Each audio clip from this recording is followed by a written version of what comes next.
Pulso Global y Radio Costa Rica no se hacen responsables por las opiniones emitidas en este programa.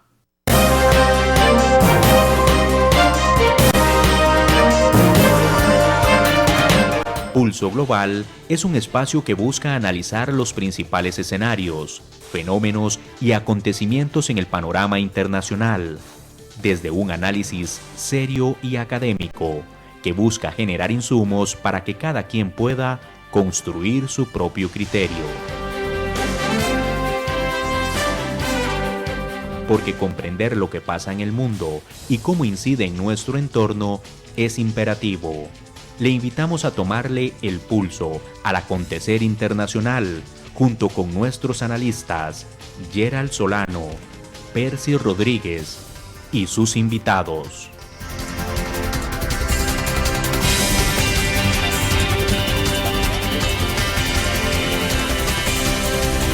Bienvenidos.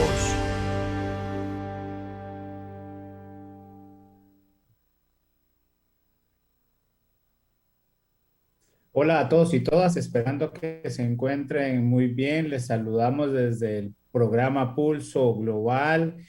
Hoy en una nueva transmisión y como hemos venido trabajando este año, dedicándole este programa a uno de los temas referentes a la Centroamérica bicentenaria y en particular queremos hoy conversar sobre los retos políticos. Y para ello tenemos a una gran amiga e invitada especial, ¿verdad? Ya conocida en la casa, que pronto estaremos presentando. Les acompañamos como todos los lunes al ser las 8 de la noche, Percy Rodríguez y Gerald Solano.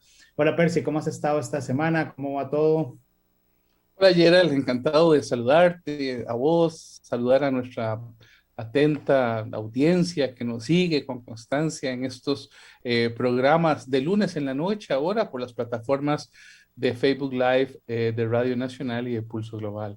Bien, hoy quisiéramos presentarles a una invitada muy especial, ya nos ha acompañado en otros momentos, pero siempre es para nosotros un gusto tenerla en nuestro programa.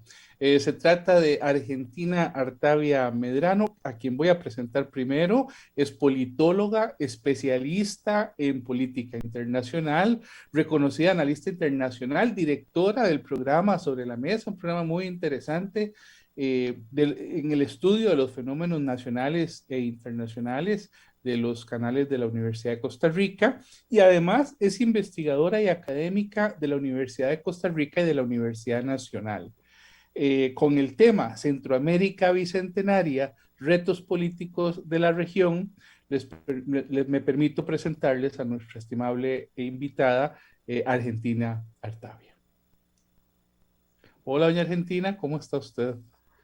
Hola Percy, hola Gerald. Para mí es un enorme placer compartir una vez más con ustedes desde estos espacios de la radio, de el Facebook y de las plataformas que ustedes utilizan para poder conversar sobre temas de la actualidad internacional que son también recibidos por su audiencia.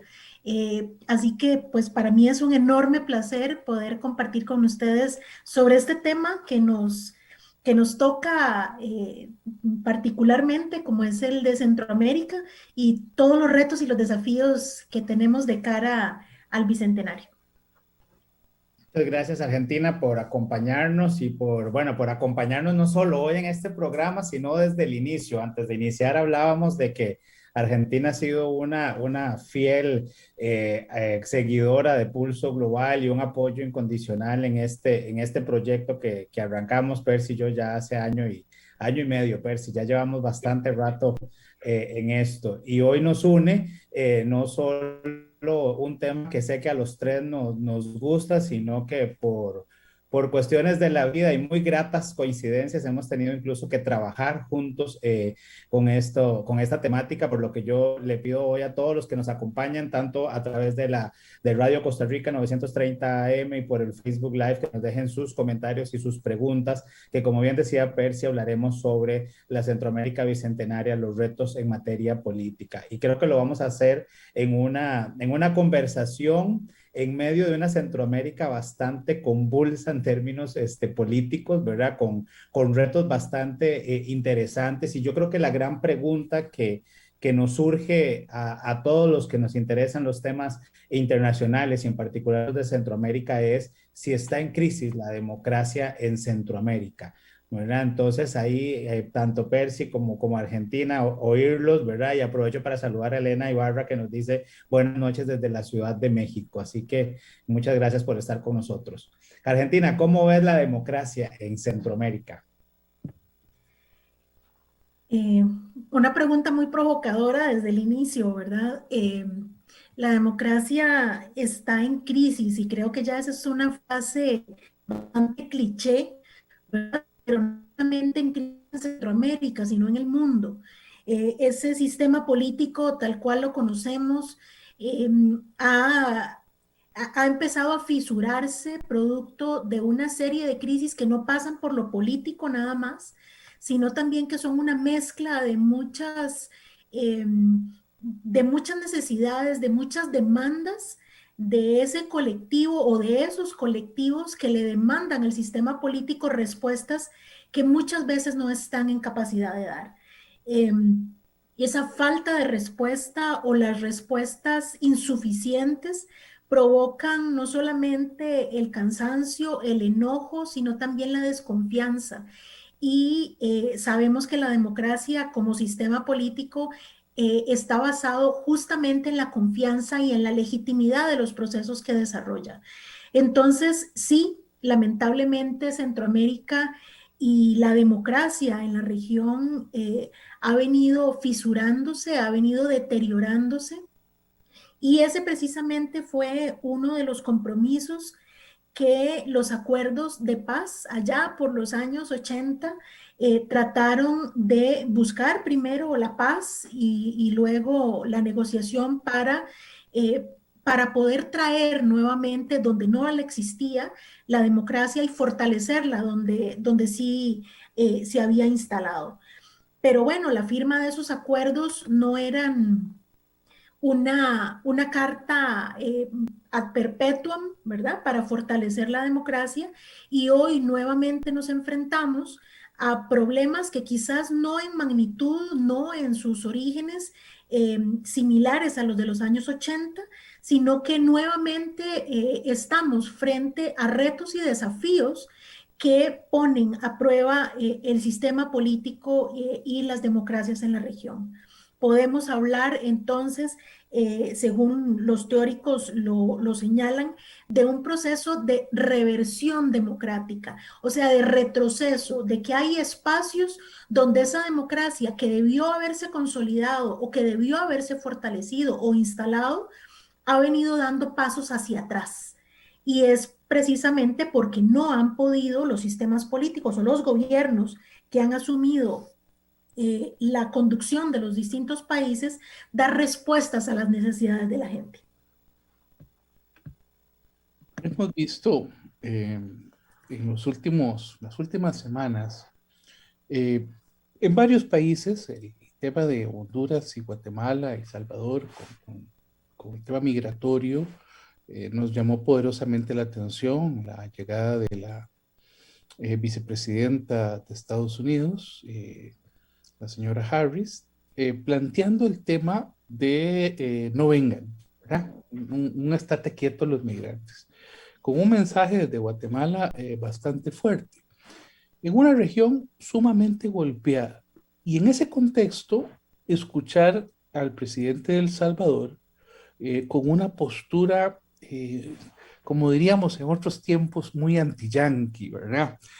Pareciera que al principio sus enemigos políticos internos, en su discurso populista, en donde se coloca entre, entre las víctimas, que son el pueblo salvadoreño, los perseguidores, que vendrían a ser los partidos tradicionales, Arena y el FMLN, y él como un salvador, con un discurso tipo outsider, pero no es un outsider de la política.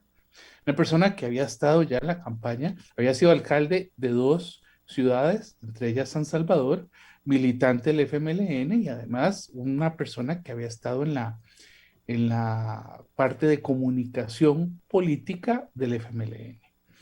Pero sale con un discurso en donde 1 o 2 días antes de la nueva Asamblea Legislativa lanza un reto, un discurso, y la Asamblea Legislativa el mismo día que entra quita al fiscal general, despide a los magistrados, nombran a magistrados cercanos en un proceso bastante cuestionado por la comunidad internacional, y de un momento a otro se adueña de los 3 poderes, pero con dejarse los 3 poderes pareciera que no le fue suficiente, sino que ahora se queda sin enemigo interno. ¿A quién culpar? ¿Verdad? En ese triángulo en donde él está mediatizando como salvador entre el pueblo y los partidos tradicionales, y se quedó ahora sin una persona, sin un perseguidor, porque los partidos quedaron sin votación. ¿A quién culpar ahora si las cosas salen mal? Y comienza un discurso contra la comunidad internacional y muy específicamente contra Estados Unidos y países latinoamericanos, como Costa Rica, pero sobre todo contra Estados Unidos, desafiando que si siguen por esa ruta de cuestionarle el tema de la Asamblea Legislativa y el Poder Judicial, pues entonces él se iría con Cuba y con Rusia, con Rusia y con China. Un reto a un amigo tradicional de su país. Y vemos además en Nicaragua el otro tema de Daniel Ortega. Y me gustaría, Argentina, que te refieras por lo menos a estos 2 casos más cercanos, a El Salvador, a Nicaragua, y nos contes un poquito cómo ves esto en la región. Qué complicado cuando estamos entre académicos no hacer alguna referencia, ¿verdad?, a elementos teóricos que nos ayuden a entender lo que sucede. Y me van a perdonar, digamos, esa falta. Em, la democracia se sostiene no solamente con la confianza y la legitimidad, como ya lo habíamos dicho hace un momento, sino también porque hay un orden constitucional, un marco normativo que define, digámoslo coloquialmente, las reglas de juego. O sea, basadas además en ese respeto a ese marco normativo, a esas reglas de juego, al cumplimiento también de normas que pueden ser muy básicas, ¿verdad?, en una sociedad o en el intercambio entre personas, que son el respeto y la tolerancia.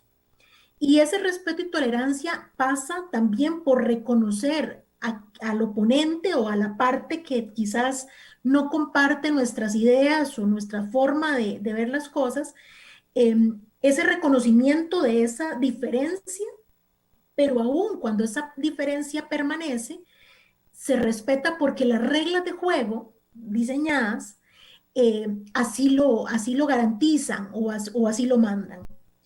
Cuando esas garantías o cuando esas normas sobre las que se basa una democracia no se cumplen, de nuevo, el respeto al orden constitucional, al marco normativo, a esas reglas de juego, del respeto, de la tolerancia, de respetar al otro o a la otra, aunque piense distinto, ya estamos en presencia de esas fisuras de las que yo hablaba al inicio, que empiezan a socavar, ¿verdad? O a mover, perdón, a mover las bases de esa casa o de esa construcción que es la democracia.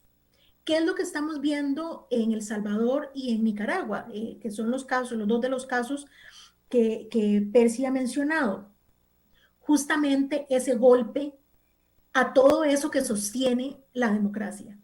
Ese irrespeto a lo constitucional o ese mover las reglas de juego a su propio beneficio, el desconocimiento o incluso la invisibilización o la desaparición de los oponentes. Lo vimos en el caso, o lo seguimos viendo lamentablemente en el caso de Nicaragua, donde cada día hay más presos políticos, donde se detiene a posibles precandidatos o candidatos u opositores al régimen y bajo distintas justificaciones, que si por enriquecimiento ilícito, que si porque se pronunció de alguna u otra manera. Últimamente también, a propósito de una ley que aprobaron de traición a la patria, entonces también hay empresarios que están siendo detenidos por traidores a la patria, pero también recordemos que también jóvenes estudiantes universitarios, periodistas, o sea, hay un gran espectro, ¿verdad? Un gran abanico de opositores, ¿verdad? De actores políticos, sociales o estudiantiles que están desapareciendo de ese mapa político en Nicaragua precisamente porque se desconoce o se quieren desaparecer como opositores al régimen. Y eso es peligrosísimo en democracia. ¿Por qué? Porque ya lo estamos señalando, ¿verdad? Uno de los elementos básicos de ese esquema es el respeto a quien piensa diferente. O sea, no podemos tenerle miedo a quien piensa diferente, porque la democracia lo que implica es un diálogo, es una confrontación de ideas, no las mismas. No es estar de acuerdo en una sola misma idea, ya sea por voluntad o por imposición, porque eso es característica de otro tipo de régimen político, de otro tipo de sistemas, los autoritarios o los dictatoriales. Y bueno, entonces parece con estas características, por ejemplo, en Nicaragua, estamos ya frente no a una democracia, sino a un sistema autoritario, dictatorial casi, porque todavía hay algunos focos en donde todavía se siguen expresando, no han sido callados del todo, pero está a punto de suceder. Y frente a eso, una comunidad internacional que no ha sido capaz de poder alzar la voz a tiempo, porque recordemos que esto en Nicaragua no es de hace unos meses, no es del año pasado, ni siquiera cuando en el 2018 hubo aquella represión brutal y asesina, además, de estudiantes universitarios, de estudiantes de colegio que salieron a las calles a protestar. No viene desde el 2018, viene quizás desde mucho más atrás, desde un 2017 me atrevería a decir, donde las condiciones de esas reglas de juego son cambiadas para permitirle a Daniel Ortega que continúe en el poder, y lo ha hecho de forma casi que ininterrumpida desde esa fecha hasta ahora. Esa tergiversación de las reglas de juego democrático es lo que provoca la fisura en la democracia y la pérdida finalmente de esas condiciones que permiten no solamente su instalación, sino su fortalecimiento. Y por la misma vía, El Salvador no solamente es una figura populista que se presenta como esos famosos outsiders, ¿verdad? Como que el hacer política fuera algo dañino, algo malvado, y tratan de darle la vuelta a ese discurso para presentarse como una figura, y no me estoy refiriendo solamente al presidente Bukele, sino también a otras figuras que en América Latina o en el mundo se han presentado bajo el mismo discurso, como seres prácticamente impolutos, ¿verdad? Con todas las virtudes y ninguno de los defectos, que vienen a darle una nueva forma de gestionar la cosa pública. Y con ese discurso, entonces van contra toda la estructura institucional que para ellos se les antoja corrupta, dañina y contraria a las necesidades del pueblo.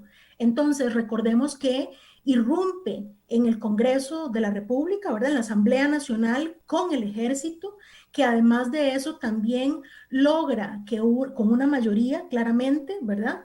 A propósito de esos discursos, con una mayoría logra destituir a los magistrados de lo constitucional, que le entonces abren la vía también para seguir modificando las reglas de juego.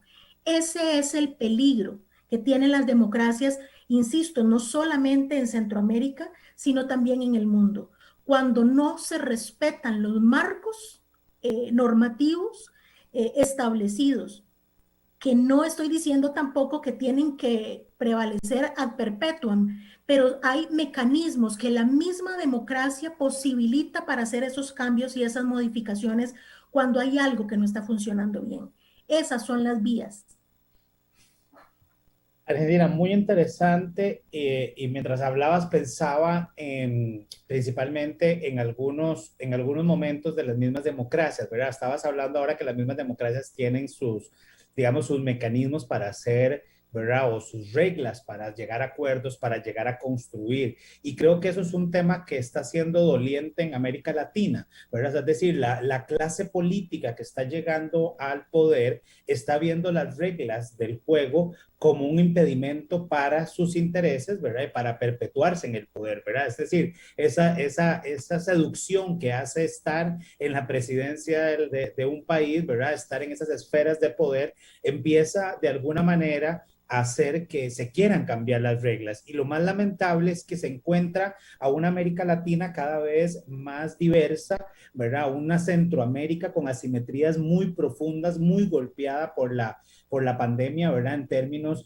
sociales, en términos económicos. Yo creo que esto fue de alguna forma una cachetada para los gobiernos de la región, ¿verdad? Encontrar la deficiencia en materia de salud, ¿verdad? Encontrar las deficiencias de la generación de oportunidades y distribución de riqueza, una desigualdad cada vez más marcada entre la clase que tiene y la clase que no, lamentablemente, tiene acceso a esas oportunidades. Y esto hace que sirva entonces de caldo de cultivo para que se les dé los apoyos. Bukele, ahora que mencionabas al presidente de El Salvador, decía en su discurso a la nación que ellos le habían dado el mandato para hacer lo que él está haciendo y que él decía con esas palabras, y yo no voy a permitir que estos que estuvieron hace años atrás regresen. Y entonces yo leí entre líneas, ¿verdad? Porque podrá haber muchas cosas buenas que podría haber hecho Bukele, ¿verdad? Hoy el anuncio de toda esta, digamos, compra que va a ser de nuevas camas hospitalarias y etcétera. Uno dice, bueno,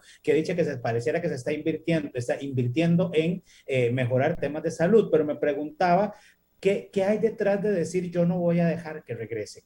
¿Verdad? Y con un apoyo, ¿verdad? Una percepción, digamos, positiva de un 86% del salvadoreño, por supuesto que le va a permitir con una mayoría en la asamblea hacer esas modificaciones que hablas de las reglas de democracia. Pero en la historia hemos visto cambios en las reglas de democracia que han terminado siendo grandes dictaduras con grandes problemas para las mismas sociedades. Y no puedo dejar de pensar en el caso de Venezuela. Cuando Hugo Chávez llega a la presidencia en el 99, Hugo Chávez encuentra un país con más de un 60% de pobreza que en su primera administración logra reducir a la mitad. Pero conforme siguió todo el régimen y toda la filosofía de la ideología del socialismo bolivariano, de hoy tenemos a Venezuela como uno de los países más pobres, incluso más pobres que Haití. ¿Verdad? Entonces uno se pregunta precisamente hacia dónde está yendo esa democracia en Centroamérica. Y yo no quisiera dejar de mencionar el caso de Costa Rica, que si bien es cierto no tenemos esa ahorita tan difusa división de poderes como lo está teniendo El Salvador o lo está teniendo en Nicaragua, también estamos enfrentando casos importantes de corrupción. Hemos estado encontrando casos de desencanto de la población, ¿verdad? En la forma en que nuestros políticos vienen resolviendo las necesidades de esa gran mayoría. O sea, tal vez no estamos al nivel del resto de Centroamérica, pero me preocupa, y no sé si es percepción tanto de Percy como de Argentina, ¿verdad? Pero la verdad es que conversemos un poco, si la comparten, ¿estaremos yendo en el mismo camino del resto de Centroamérica? Aquí hay un punto que conviene mencionar. Hay un académico, un sociólogo de la Universidad de Costa Rica que yo respeto muchísimo y que además eh, ha estudiado, viene estudiando desde hace mucho tiempo, investigando el tema no solamente de la migración y de los desplazamientos, sino también de lo que sobre todo las personas jóvenes sienten de cara a todos estos movimientos. Y me refiero al doctor Carlos Sandoval. Hace poco, bueno, ha venido publicando una serie de artículos académicos, de libros y demás, incluso hay un documental producto de algunas de sus investigaciones, Casa en Tierra Ajena, que recomiendo que lo vean a quien no haya tenido oportunidad de verlo. Pero que además derivado de esas investigaciones, hay otro libro que recientemente publicó el año pasado, Centroamérica Desgarrada se llama. y lo que relata, ¿verdad? O sea, los relatos que incorpora producto de la investigación que realiza en Centroamérica es ese sentimiento o esas actitudes, sobre todo, que las personas jóvenes tienen frente a la democracia, frente a las demandas para mejorar su calidad de vida, frente también a estos liderazgos autoritarios, unos populistas, muchos. Y entonces lo más interesante de esto es que de alguna manera nos empieza a dar pistas de que quizás esa reserva democrática que algunos países creían tener, incluidos nosotros, ¿verdad? Incluido Costa Rica, no es tan fuerte, porque frente a una cada vez mayor exigencia y cada vez más necesidades para resolver lo mínimo, o sea, no estoy diciendo de cosas superfluas, estoy hablando de un trabajo digno, de acceso a la educación, para que puedan promover, ¿verdad? Eso que nosotros siempre decíamos en Costa Rica, la educación es sinónimo de mejorar en la escala social, ¿verdad?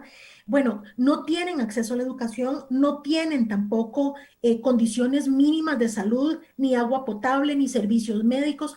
Entonces, frente a esa situación tan complicada, vuelven su mirada hacia quien les promete mejorar. Y tengo un amigo que dice, téngale miedo a quien no tiene nada que perder, porque cuando no se tiene nada que perder, se está dispuesto a hacer lo que sea.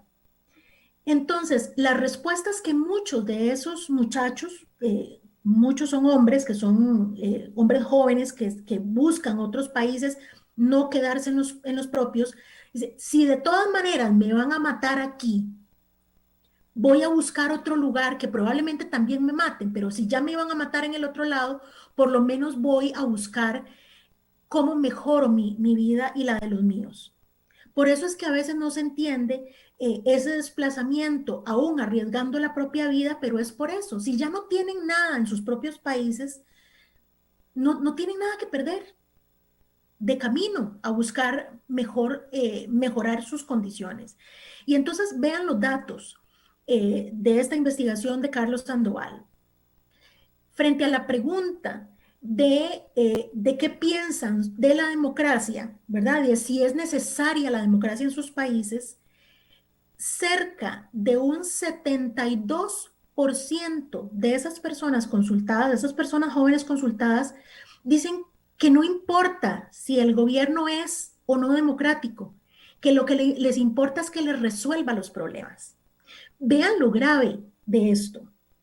Pero además de esto, esta investigación de Carlos lo que hace es también ver que hay una mayoría, entre un 60 y un 70% de esas personas jóvenes consultadas que dicen que no se quieren quedar ahí, que la menor oportunidad que tengan, no lo piensan dos veces para abandonar su ciudad, su pueblo o su país, a pesar de las condiciones de peligro que puedan enfrentar, a las que ya también nosotros hemos visto en muchísimos medios de comunicación. Los muertos que aparecen, el coyotaje y la trata de personas y las violaciones y todo lo que puede pasarles, lo saben y lo entienden, pero aún así están dispuestos a migrar, a esa migración forzada a la que se ven expuestos porque no tienen respuestas.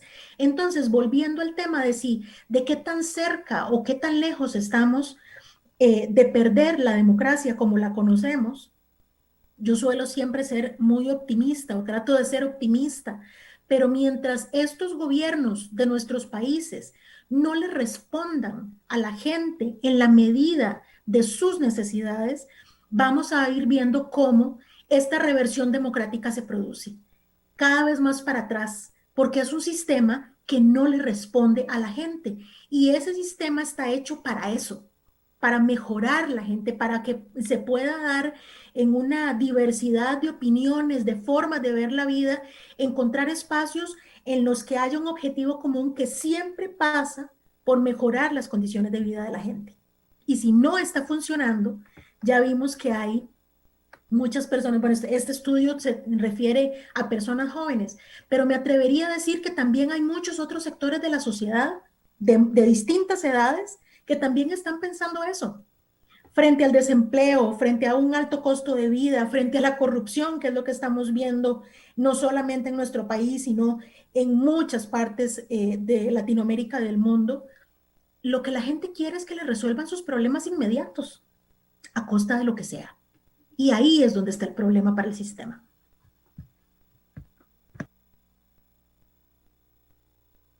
Siguiendo un poco con la lógica la pregunta, la lógica que planteó Gerald, y retomando lo que vos estás planteando en Argentina, a mí también me preocupa mucho lo que sucede en nuestro país, porque el tema del populismo es que el populismo no es una ideología política definida o diferenciada, como decía eh, un autor que me gusta mucho leer de la comunicación de política, Javier del Rey Morató. Y Morató lo que ha planteado es que el populismo no es una ideología diferenciada, sino que es un discurso político. Es un discurso político. Y es un discurso político que se puede dar de muchas formas. En Costa Rica el caldo de cultivo está toda vez que los partidos políticos tradicionales tienen una deuda con el país. Hay una crítica muy fuerte que le hace a uno pensar eh, en partidos como Arena o el FMLN en El Salvador, que recibieron esa misma crítica por parte de la población y que fueron caldo de cultivo para que, pues en este caso, el alcalde Bukele se convirtiera en presidente. En el caso nuestro, en Costa Rica, uno se preguntaría quién, por dónde, con qué discurso. ¿Será un discurso religioso nuevamente? ¿Será un discurso xenofóbico contra los migrantes? Mucha gente piensa que el problema de Costa Rica está en los migrantes.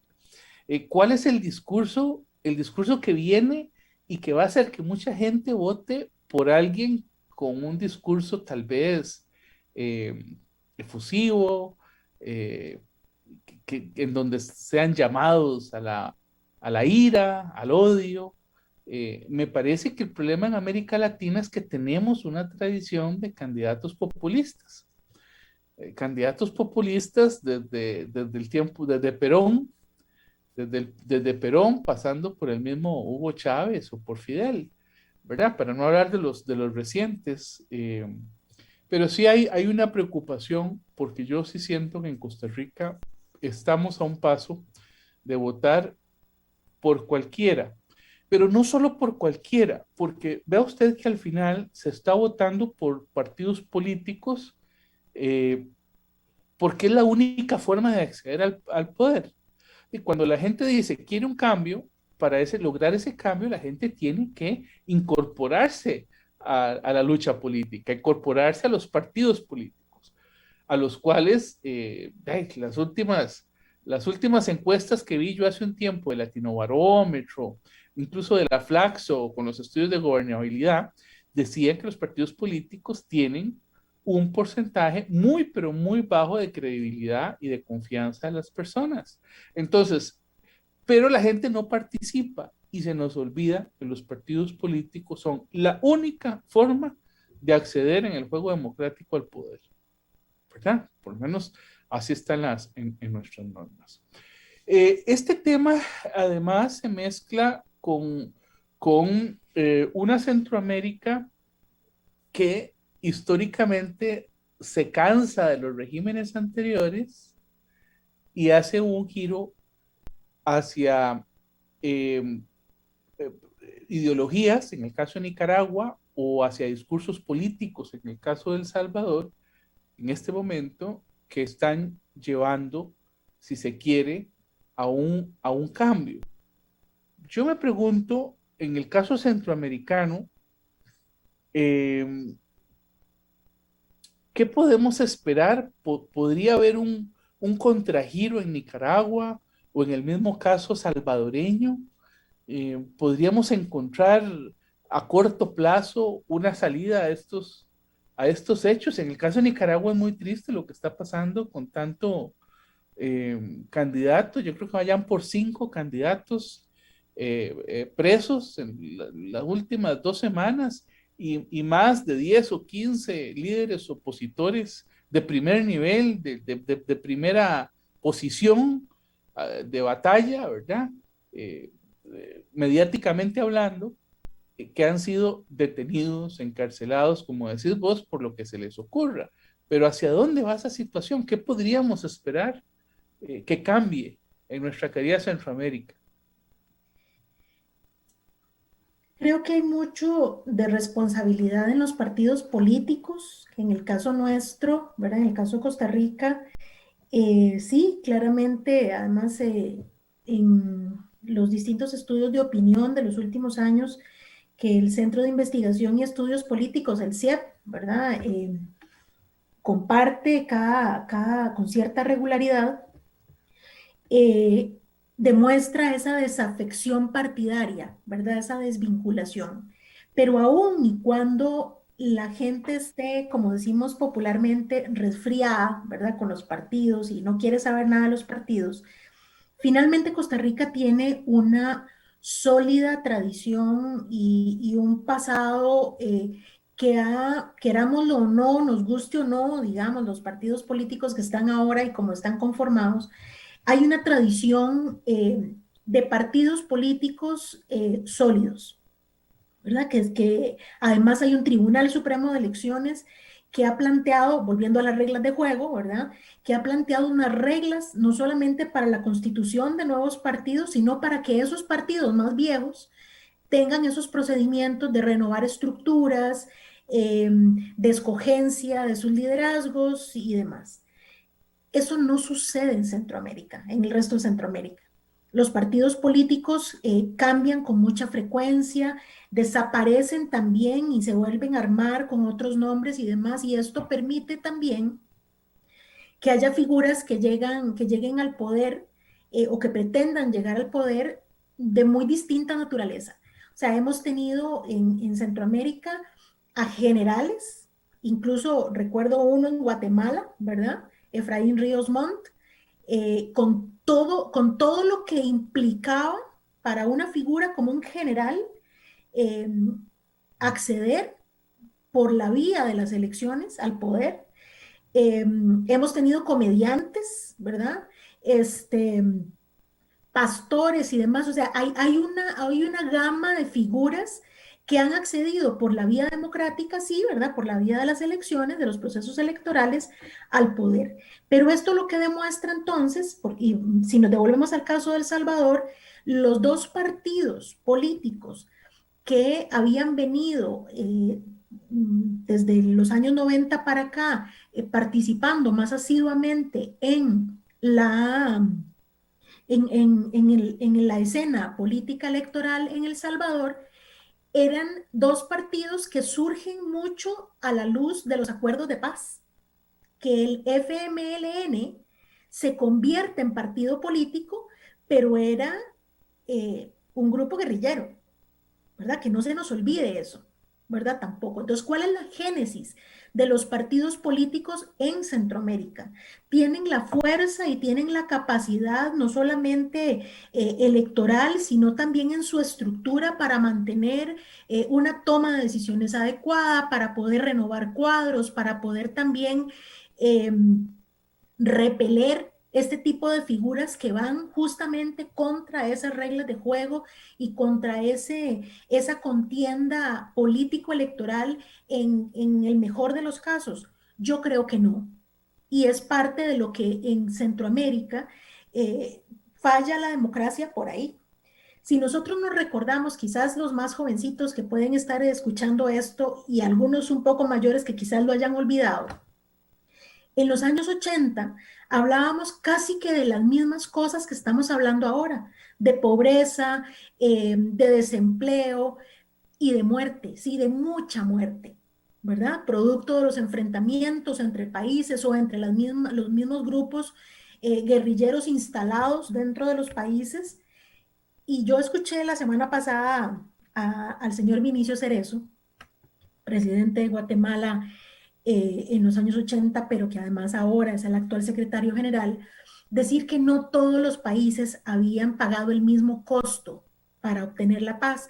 Y quizás es cierto, porque nosotros no tuvimos, aquí en Costa Rica no tuvimos muertos producto de esos enfrentamientos, como sí lo pudo tener Nicaragua, El Salvador, Guatemala, Honduras. Pero nosotros sí nos vimos enfrentados al dolor de las familias que enviaron a sus hijos aquí para ponerlos a salvo de la guerra y de la muerte. Yo recuerdo en la escuela y en el colegio tener compañeros de Nicaragua, de El Salvador, en menor medida de Honduras, pero eran compañeros que venían y compañeras que venían prácticamente solos para ver si había alguna familia aquí o alguien que los acogiera, porque de eso era lo que se hablaba en los 80s en Centroamérica, de muerte. Y esas condiciones, quizás si hoy no estamos hablando a propósito de un enfrentamiento entre potencias, que lo que hizo fue tener a Centroamérica como su tablero de ajedrez, hoy tenemos otra serie de obstáculos que hacen que esos mismos jóvenes, eh, que hoy son los padres de los jóvenes que hoy migran o que hoy forman parte de maras o que se desplazan o se involucran con el narcotráfico, por ejemplo. Si vemos los orígenes de los problemas en Centroamérica, han sido siempre los mismos: la desigualdad, la falta de oportunidades, pero también de élites que han tenido el control del poder y que lo único que se han preocupado es de mantenerse en sus privilegios. En los últimos años, sobre todo en los últimos 25 años, si acaso 25 años, esas élites recompuestas, unidas con quienes asumen el poder en su momento, se han hecho además de un proyecto económico neoliberal, que lo que ha hecho además es eh, agravar las condiciones de vida de la gente. Entonces, cuando nos preguntamos qué está pasando en Centroamérica, no ha dejado de pasar en los últimos 50, 80, 100 años. Hay una gran mayoría que está quedándose fuera de las oportunidades que la democracia prometió siempre darles, de ese cambio de vida, de las condiciones de vida. ¿Y saben qué es lo más triste de todo esto? Que los acuerdos de Esquipulas estaban dedicados a las personas jóvenes de esa época. Estuvieron dedicados como una promesa de mejorar no solamente las condiciones de vida, sino también de lograr la paz y la reconciliación entre los pueblos para que nunca más tuvieran que volver a sufrir las consecuencias de una guerra. Eso es lo más triste, que hoy quizás la guerra no se libra de la misma manera en la que se libró en los años 80, pero siguen muriendo personas jóvenes, pero siguen teniendo condiciones de vida que los hacen ser ciudadanos ya no de segunda, sino de tercera o de cuarta categoría, porque sus propios gobiernos y sus propios dirigentes no les prestan la atención que deberían. Estamos en vivo en Pulso Global a través de nuestro Facebook Live y de Radio Costa Rica 930M. Hoy conversando con la analista internacional y politóloga y querida amiga argentina Artavia sobre la Centroamérica bicentenaria y los retos políticos que enfrenta la región. Argentina, en ese análisis que hacías a partir del comentario de Percy, pensaba también en el caso de Honduras y de Guatemala actualmente, ¿verdad? Un presidente, Juan Orlando, dedicado prácticamente a tratar de ver cómo justificar las acciones de su hermano detenido en Estados Unidos, ¿verdad? Que lo ha mencionado en algunos de los juicios varias veces. Un gobierno guatemalteco también que ha sido de alguna forma cuestionado en su país por vínculos con crimen organizado, ¿verdad? O sea, es decir, pareciera que la región cada vez está más convulsa en esa, digamos, en esa materia, y que bien decías, yo mientras vos hablabas pensaba, claro, sí, esos son problemas estructurales, claro, sí, esos mismos problemas de los 80 son los que estamos viviendo, con una gran diferencia, y es que hoy tenemos acceso a muchísima más información, ¿verdad? Que tal vez en aquel momento, y eso creo que hace que esa población joven se vuelva todavía más apática, como bien lo mencionabas, ¿verdad? Y que siente que ya su voto no es tan relevante para cambiar el rumbo o no de su país, porque siente que las cosas siguen igual. Y entonces cuando Percy hablaba del tema de los partidos, ¿verdad? Políticos, pensaba también en esa discusión que ha habido si es parte también de tener un sistemas presidencialistas en las cuales la figura del presidente ha venido, ¿verdad? También teniendo, digamos, muchísimo más poder y fuerza en esa dinámica que ha demostrado que en congresos multipartidarios no tenemos madurez ni capacidad de negociación, ¿verdad? Y que eso hace que cada vez sea más, digamos, complejo tomar decisiones y, por supuesto, la famosa y trillada frase de que cada vez estamos más ingobernables como países centroamericanos. Pero mencionabas, y ahí quisiera, ¿verdad? También entrar un poquito a hablarlo porque definitivamente estos programas tendremos que hacer varias partes porque es mucho lo que nos gusta conversar sobre estos temas con vos y con Percy, y es 30 años del SICA, ¿verdad? Es decir, estamos celebrando 200 años de vida independiente con todos estos problemas que bien has señalado, pero también 30 años de haber creado una institucionalidad en el marco de un sistema de la integración centroamericana que también se ve, digamos, inmersa de alguna manera en estas dinámicas. ¿Verdad? El presidente Cerezo está culminando su mandato, ¿verdad? Prácticamente ahora la próxima semana habrá cumbre ordinaria de presidentes del sistema de la integración y habrá que decidir qué va a pasar con la secretaría, ¿verdad? Por orden, tengo entendido, y si me falla la memoria, le corresponde a Nicaragua hacer la propuesta de quién podría ser el eventual secretario general. Sin embargo, hay discusiones entre que si Nicaragua por la crisis política no lo hace, ya había nombrado a uno que si no recuerdo el nombre, pero me parece que falleció, entonces como que en este momento no hay una posible terna para la votación, las decisiones hay que tomarlas por consenso, habría posibilidad de que se salte este mandato y se lo dé a Costa Rica que le corresponde hasta el 2025, ¿verdad? Y entonces nos correspondería a nosotros nombrar al posible secretario, se le ampliará la gestión a Vinicio Cerezo mientras se llega al consenso por un candidato de alguno de los países que he mencionado. Es decir, cuando estamos repensando un poco la integración 30 años después y estamos, como bien señalas, pensando en las mismas los mismos problemas, pensando en los mismos desafíos, viendo la región cada vez más convulsa e integrada en algunos temas, pero cada vez más bien alejándonos más en otras posturas, ¿verdad? Porque pensando un poco en la migración de los 80 y los 90, estábamos hablando de esos jefes de familia, por lo general era el papá el que migraba hacia los Estados Unidos, pero hoy en el 2021 estamos viendo a los hijos e incluso a las madres, ¿verdad? Que ya están empezando a migrar, familias completas de centroamericanos que buscan en los Estados Unidos una posibilidad de mejorar esas condiciones que bien has venido señalando, pero no hay que olvidar que en medio de esta crisis que está viviendo Nicaragua ya hemos recibido ya más de 100,000 nicaragüenses, ¿verdad? Que han tenido que huir hacia el sur, ¿verdad? En este caso hacia Costa Rica, para poder salir de unas condiciones bastante convulsas. Entonces, en ese escenario, ¿cuáles podrían ser algunos de los retos pendientes en esta materia? ¿Nos ha servido, no? La integración ha funcionado en algunos temas. Probablemente sí, podríamos dedicar incluso un programa más adelante sobre ese tema, digamos, muy puntual, pero hoy, ¿cómo vemos esos retos en materia política a nivel de la integración centroamericana? Lo primero que tenemos que tener en cuenta es que los acuerdos de paz lo que buscaron prioritariamente fue detener la guerra, ¿verdad? Alcanzar la paz. Y una de las, digamos, una de las primeras lecciones o de las primeras consecuencias de la firma de esos procesos, de la firma de esos acuerdos, perdón, fue que cada uno de los países se asumieron como sujetos y como actores de todo lo que podía venir después.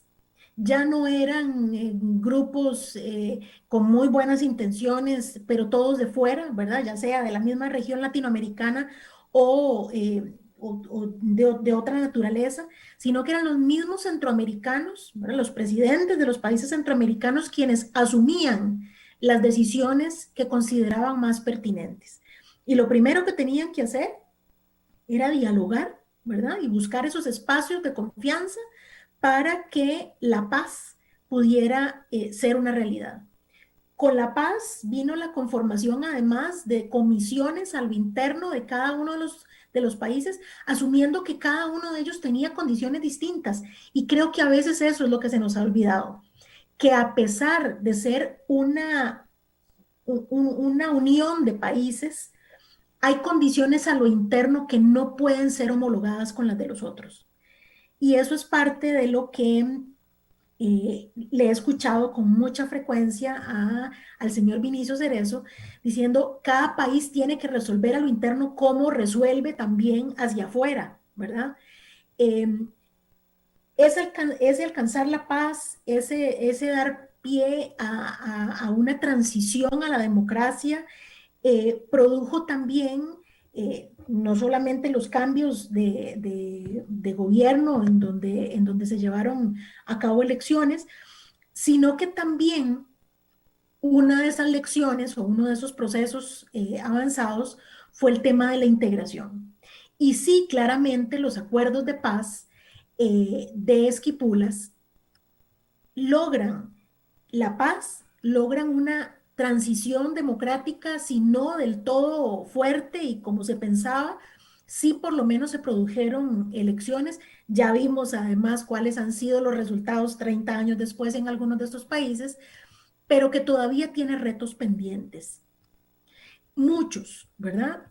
Porque yo creo que ni en los escenarios más complejos que podían pensarse a finales de los 80, ¿verdad? Recordemos que los acuerdos son del 87, pero que la consolidación de esos acuerdos se da después de los años 90, o sea, en 93, 94. Ninguno de esos podía prever los escenarios tan complejos por los que hoy está atravesando Centroamérica. Me preguntas, Gerald, sobre qué pasa con el secretario general. Yo creería que dado el dinamismo que el señor Vinicio Cerezo le ha dado no solamente a la Secretaría como un todo, sino también a la institucionalidad, porque lo hemos visto mucho a propósito de la pandemia, de cómo se han agilizado algunos procesos, se han utilizado mucho las herramientas tecnológicas para poder hacer sesiones virtuales, para poder hacer intercambios de información, para poder mantenerse también con las medidas y con los pronunciamientos casi que al momento, ¿verdad? Que sean compartidos por todos los países. Yo creería que frente a un cambio que no tenemos la seguridad de qué podría traer como consecuencia, lo mejor sería que al menos temporalmente se le ampliara el plazo para que continuara el señor Vinicio Cerezo al frente de la Secretaría, que la ha sabido consolidar, que la ha sabido fortalecer y no dar pie, por lo menos en este ínterin, de no saber qué va a pasar en Nicaragua, aunque todo parece indicar cuál va a ser el desenlace de aquí a noviembre de este año, ¿verdad? Con las elecciones, con las consideraciones que ya también hicimos, sería un riesgo también eh, que quien no está respetando los procedimientos democráticos ni al interno de su sociedad sea capaz de sugerir a quien vaya a liderar un proceso de carácter regional. Hay mucho que está en juego. Sabemos que la institucionalidad centroamericana, perdón, la integración regional que pasa mucho por Centroamérica, con sede en El Salvador, básicamente, eh, tiene muchos retos, que también tiene muchos cuestionamientos, que qué tan grande es, que cuáles son también los mecanismos que se utiliza para nombrar a las personas que están a cargo de esas instituciones, el tema de los presupuestos, el tema, ¿verdad?, de cómo los proyectos son llevados a cabo. Si ya todo eso en este momento es lo suficientemente complicado, no me quiero imaginar o no quiero pensar ese otro escenario en donde la persona que llegue a la Secretaría General no comprenda cuál es el peso y cuál es el papel que la institucionalidad puede jugar en beneficio de Centroamérica y sobre todo de las sociedades de los países centroamericanos. Creo que es un enorme desafío que tiene la institucionalidad, que la Secretaría General al menos debería continuar siendo ese, como esa ancla, ¿verdad? Para que la barca de la institucionalidad no llegue a buen puerto y no quede a la deriva, ¿verdad? Creo que hay un riesgo muy grande, insisto, si las condiciones en la región, políticas en la región fueran otras, probablemente la transición pasaría sin novedad, con algunos cambios obviamente, porque no es lo mismo una persona que como Vinicio Cerezo conoce el proceso desde el origen, pero en este momento sí es muy complicado y pone en riesgo esos acuerdos que han venido sobre todo produciéndose de la mano del señor Cerezo en medio de esta crisis provocada por la pandemia del COVID-19. Bueno, definitivamente muy interesante. Nos quedaron muchos temas todavía en el tintero, pero ya estamos sobre tiempo. Así que yo te agradezco, Argentina, por acompañarnos esta noche. Haremos otro programa. Hemos llegado así al final de nuestro programa, comentarios y consultas en nuestro Facebook y a compartir este programa en sus redes sociales. Les vemos la próxima semana. Agradecemos a nuestros patrocinadores, Inred Consulting, Editorial Iskandé y Gráfica Creativa, por su apoyo para que esto fuera una realidad. Y también agradecemos a nuestra productora ejecutiva, Gabriela Navarro, a Marcela Langa en la difusión de redes sociales y a Andy Torre en controles. Muchas gracias, doña Argentina. Un gusto saludarla como siempre. Hasta la próxima semana. Buenas noches.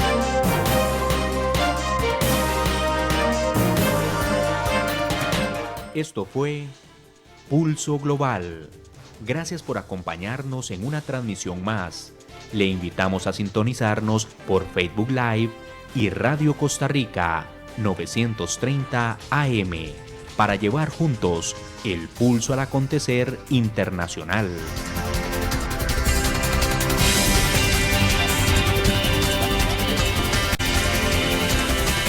Buenas noches.